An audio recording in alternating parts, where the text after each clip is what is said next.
तो हेलो दोस्तों, कैसे हैं आप लोग। मैं हूं अंकुर और स्वागत है आपका मेरे और आपके अपने चैनल कॉमिक बुक गाय पर। दोस्तों आज की वीडियो में हम ज़ीकोर की स्टोरी को कंटिन्यू करने जा रहे हैं, यानी कि थर्ड सन ऑफ गोकू की स्टोरी। ये स्टोरी लिखी है टोरियो टारो ने, जो कि ड्रैगन बॉल सुपर की मांगा भी लिख रहे हैं। तो मुझे पूरी उम्मीद है कि ये स्टोरी आप लोगों को बहुत ज़्यादा पसंद आएगी। दोस्तों आज की वीडियो शुरू करने से पहले आप सभी से एक छोटी सी रिक्वेस्ट, अगर आपको आज की वीडियो अच्छी लगे तो वीडियो को लाइक करना बिल्कुल मत भूलिएगा और वीडियो को अपने दोस्तों के साथ शेयर भी जरूर कीजिएगा। जिन लोगों ने अभी तक चैनल को सब्सक्राइब नहीं किया है वो चैनल को सब्सक्राइब कर लें, क्योंकि चैनल पर लगातार वीडियोस आती हैं और मैं आपके एंटरटेनमेंट के लिए लगातार यहाँ पे वीडियोस लेकर आता रहता हूँ। तो चलिए दोस्तों बिना देरी करे अपने वीडियो पर आते हैं। लास्ट वीडियो के एंड में हमने देखा था कि कबीटो का ज़ीकोर को कैद करने में नाकामयाब रहते हैं, जिसके बाद उनकी ताकत ख़त्म हो जाती है और इसके बाद ज़ीकोर जी स्वॉर्ड को उठाने की कोशिश करता है ताकि वो उसे तबाह कर सके। पर तभी हम देखते हैं कि गोहान एकदम से बीच में आ जाता है और उस स्वॉर्ड को उठा लेता है। ज़ीकोर गोहान से बोलता है कि मुझे लगा नहीं था कि तुम्हारे अंदर अभी भी इतनी ताकत बची हुई है।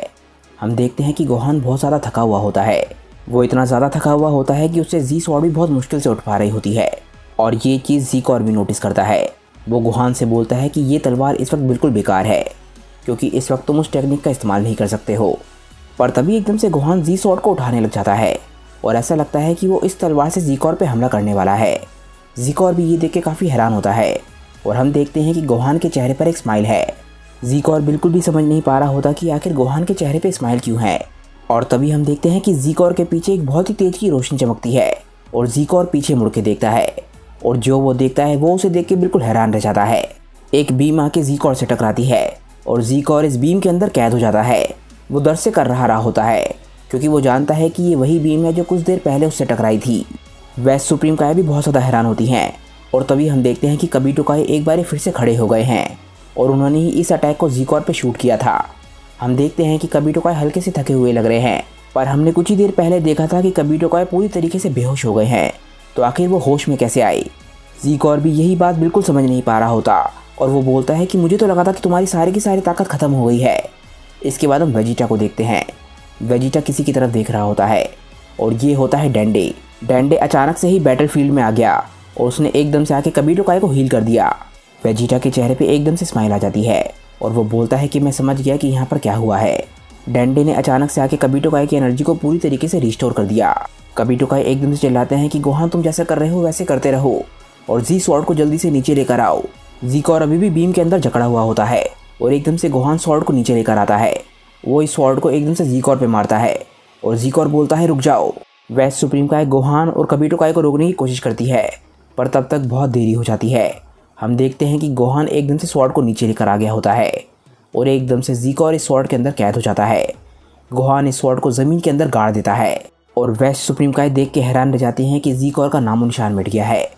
अब ये जी स्वॉर्ड ज़मीन के अंदर गड़ चुकी है और ज़ीकोर स्वॉर्ड के अंदर कैद हो चुका है, यानी कि धरती से एक बहुत ही बड़ा खतरा टल चुका है। ये सब कुछ होने के बाद गोहान जी स्वॉर्ड को देखता है और वेजिटा भी जी स्वॉर्ड को ही देख रहा होता है। वेस्ट सुप्रीम काय को विश्वास नहीं हो रहा होता कि उसका प्लान बर्बाद हो गया। इसके बाद गोहान जी स्वॉर्ड को छोड़ देता है और हम देखते हैं कि ज़ीकोर इस स्वॉर्ड के अंदर कैद हो चुका है और वो इस वक्त फ्रीज है। कबीटो काय के चेहरे पे एकदम से स्माइल आ जाती है और वो बोलते हैं कि हमने आखिर कर दिखाया गोहान, हमने आखिर कर दिखाया। हमने ज़ीकोर को जी स्वॉर्ड के अंदर कैद कर दिया है और अब उसका खतरा टल चुका है। वेस्ट सुप्रीम काय को बहुत ज़्यादा गुस्सा आने लग जाता है और वो हमले के लिए तैयार हो जाती है। वेजिटा बोलता है कि आखिर उन लोगों ने कर दिखाया। गोहान चैन की सांस लेता है और एकदम से ज़मीन पर बैठ जाता है। गोहान आखिरकार रियलाइज़ करता है कि लड़ाई ख़त्म हो चुकी है और उसके चेहरे पे स्माइल आ जाती है। वो बोलता है कि आखिरकार ये ख़त्म हुआ। एकदम से हम देखते हैं कि वेस्ट सुप्रीम काय आगे कबीटो काय के चेहरे पे लात मारती है, क्योंकि वो इस वक्त बहुत ज़्यादा गुस्से में है। उसका बेटा ज़ीकोर और उसका दुनिया पे कब्जा करने का प्लान दोनों एक साथ ख़त्म हो गए। कबीटो काय एकदम से दूर जाके गिरते हैं और वेस्ट सुप्रीम काय बोलती हैं कि तुम्हारी हिम्मत कैसी हुई ऐसा करने की। गोहान एकदम से कबीटो काय की हालत देख के चिल्लाता है। हम देखते हैं कि कबीटो काय बहुत ज़्यादा दर्द में होते हैं, क्योंकि उस टेक्निक का इस्तेमाल करने के बाद वो बहुत बुरी तरीके से थके हुए थे। गोहान एकदम से उनके पास जाता है और उन्हें उठाता है। वेस्ट सुप्रीम काय एकदम से डंडे के पास जाती हैं और उसे गला पकड़ के उठाने लग जाती है। वो बोलती है कि तुम्हारी हिम्मत कैसे हुई बीच में आने की, तुम सिर्फ धरती के गॉड हो। हम देखते हैं कि डंडे दर्द से कर रहा होता है और गोहान देखता है कि वेस्ट सुप्रीम काय ने डंडे पे हमला कर दिया है। वेस्ट सुप्रीम काय एकदम से डंडे को दूर फेंक देती हैं और डंडे एक चट्टान से जाकर टकराता है। गोहान गुस्से में वेस्ट सुप्रीम काय को देख रहा होता है और वेस्ट सुप्रीम काय जी स्वॉर्ड को देखती है वो बोलती है कि इस तरीके की सील को मैं बहुत ही आराम से तोड़ सकती हूँ।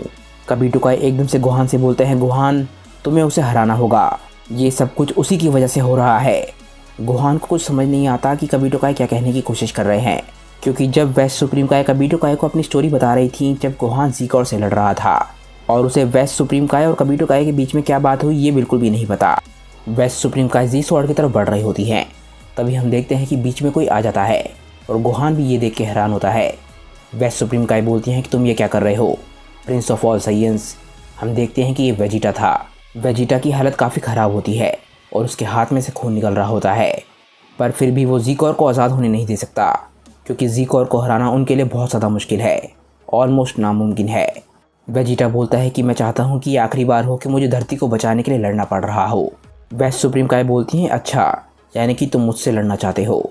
वेजिटा एकदम से हमला करने की कोशिश करता है और एक पंच वेस्ट सुप्रीम काय को मारने की कोशिश करता है, पर वेस्ट सुप्रीम काय बहुत ज़्यादा कॉन्फिडेंट होती हैं और वो वेजिटा के अटैक से बहुत ही आराम से बच जाती हैं।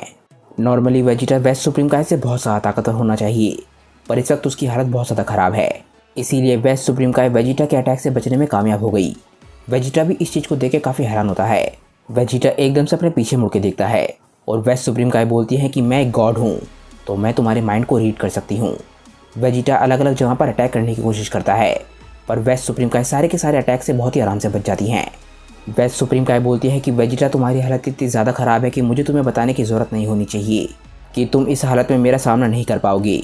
वेजिटा वेस्ट सुप्रीम काय की बात बिल्कुल भी नहीं सुनता और अटैक करना जारी रखता है, और जैसे ही वेजिटा वेस्ट सुप्रीम काय पे अटैक कर रहा होता है, वेस्ट सुप्रीम काय एकदम से उसके नज़दीक पहुंच जाती हैं और बोलती हैं कि तुम्हें अभी 1,00,000 साल लगेंगे मुझे ख़त्म करने के लिए।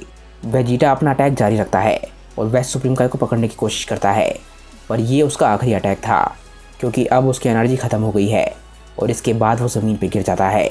कभी टोकाई और गोहान दोनों फाइट को देख रहे थे और वो दोनों हैरान होते हैं कि वेजिटा इतने आराम से हार गया। कभी टोकाई बोलते हैं कि मुझे लगा ही था, भले ही वो इस वक्त ईवल बन गई हो और उसके पास अभी भी उसकी एबिलिटीज़ हैं और वो अभी भी टेलीपैथिक पावर्स का इस्तेमाल कर सकती है।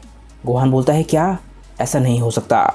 वेस्ट सुप्रीम काय एकदम से जी स्वॉर्ड के पास पहुंच जाती है और बोलती हैं कि चलो इस सील को तोड़ते हैं। वेस्ट सुप्रीम काय बोलते हैं कि उसे ख़त्म करने के सिर्फ 2 ही तरीके हैं, एक तो उसे डीमंस ख़त्म कर सकते हैं और दूसरा तरीका यह है कि उसी की रेस के लोग उसे ख़त्म कर दें, यानी कि अब इस वक्त सिर्फ मैं ही ये कर सकता हूँ। एकदम से कभी टोकाई अपनी किसी टेक्निक का इस्तेमाल करते हैं और हम देखते हैं कि वो गोहान के सामने से एकदम से गायब हो गए हैं और वेस्ट सुप्रीम काय के पीछे पहुंच जाते हैं। वो वेस्ट सुप्रीम काय को पकड़ लेते हैं। वेस्ट सुप्रीम काय समझ नहीं पाती कि कभी टोकाई क्या करने वाले हैं। गोहान समझ नहीं पा रहा होता कि कभी टोकाई क्या करने वाले हैं और वेजिटा भी फाइट को देख रहा होता है। वेस्ट सुप्रीम काय कभी टोकाई से बोलती है कि आखिर तुम यहाँ पे क्या करने आए हो, तुम हमेशा से ही बहुत ज़्यादा पावरलेस रहे हो, तो आखिर तुम मेरे खिलाफ़ क्या कर पाओगी। कभी टोकाई बोलते हैं कि मैं एक कायोशिन हूँ और मैं तुम्हें इस तरीके से आज़ाद नहीं घूमने दे सकता। तुमने जो किया है तुम्हें उसकी कीमत चुकानी पड़ेगी और वो कीमत तुम चुकाओगी अपनी मौत के साथ। वेस्ट सुप्रीम काय ये सुन के एकदम से हैरान रह जाती हैं। वो बोलती हैं कि कहीं तुम वो तो नहीं करने वाले जो मैं सोच रही हूँ, कहीं तुम खुद को सेल्फ डिस्ट्रक्ट तो नहीं करने वाले। कभी टोकाई एकदम से चिल्लाते हैं कि गोहान, वेजिटा, मैं सब कुछ तुम पर छोड़ के जा रहा हूँ। गोहान और वेजिटा कुछ भी नहीं कर पाते और हम देखते हैं कि कभी टोकाई एकदम से टेलीपोर्ट करके वहाँ से चले जाते हैं। गोहान बोलता है, कायोशिन, और अगले ही पल हम देखते हैं कि वेस्ट सुप्रीम काय को लेकर कभी टोकाई एक बहुत ही दूर के प्लेनेट पे पहुंच गए हैं। वेस्ट सुप्रीम काय बोलती हैं, शिन तुम क्या करने की कोशिश कर रहे हो, तुम जानते हो कि कायोशिन्स खुद को सेल्फ डिस्ट्रक्ट नहीं कर सकते हैं। कभी टोकाई बोलते हैं कि मैं तो कभी सोच भी नहीं सकता था कि तुम इतनी ईवल बन गई हो, तब भी तुम्हें ये बात याद होगी। चलो ये हमारा फेयरवेल है, लाइला मेरी बहन। वेस्ट सुप्रीम काय एकदम से चिल्लाती है कि रुक जाओ। तभी एकदम से हम देखते हैं कि कभी टोकाई की बॉडी चमकने लग जाती है और एकदम से एक बहुत ही बड़ा धमाका होता है। हम देखते हैं कि इस धमाके के साथ वो पूरा का पूरा प्लेनेट तबाह हो जाता है। गोहान और वेजिटा को भी ये धमाका महसूस होता है क्योंकि एक बहुत ही बड़ी पावर एकदम से गायब हो गई। गोहान बोलता है, कायोशिन सामा, ये आपने क्या कर दिया। पिकलो को हेल में भी ये चीज़ महसूस होती है। पिकलो बोलता है कि जो कि अभी गायब हुई, कहीं वो वही तो नहीं है जो मैं सोच रहा हूँ। गोकू को भी ये चीज़ महसूस होती है और पाइकॉन बोलता है कि मुझे भी अभी कुछ महसूस हुआ, मुझे ये जो महसूस हुआ क्या वो धरती पे हो रहा है। गोकू बोलता है, नहीं, मुझे नहीं लगता कि ये धरती पे हुआ है, पर ये उसके नज़दीक था। तभी हम देखते हैं कि वहाँ पर कोई आता है और बोलता है कि मैं तुम्हें उस बारे में बताता हूँ, और ये होता है जी शिंगलोंग, यानी कि 12 ईवल ड्रैगन्स में से एक। आखिर ये यहाँ पे क्या कर रहा है ये हम जानेंगे नेक्स्ट वीडियो में, क्योंकि दोस्तों आज की ये वीडियो यहीं पे ख़त्म हो जाती है। मुझे नीचे कमेंट करके बताइए कि आज की ये वीडियो आप लोगों को कैसी लगी। अगर आपको आज की वीडियो अच्छी लगी हो तो वीडियो को लाइक करना बिल्कुल मत भूलना और वीडियो को अपने दोस्तों के साथ शेयर भी जरूर करना। जिन लोगों ने अभी तक चैनल को सब्सक्राइब नहीं किया है वो चैनल को सब्सक्राइब कर लें, क्योंकि चैनल पर लगातार वीडियोस आती हैं और मैं आपके एंटरटेनमेंट के लिए लगातार यहाँ पे वीडियोस लेकर आता रहता हूँ। तो चलिए दोस्तों, आज की वीडियो के लिए बस इतना ही। मैं मिलता हूँ आप लोगों को अपनी नेक्स्ट वीडियो के साथ। तब तक के लिए बाय दोस्तों और थैंक्स फॉर वॉचिंग।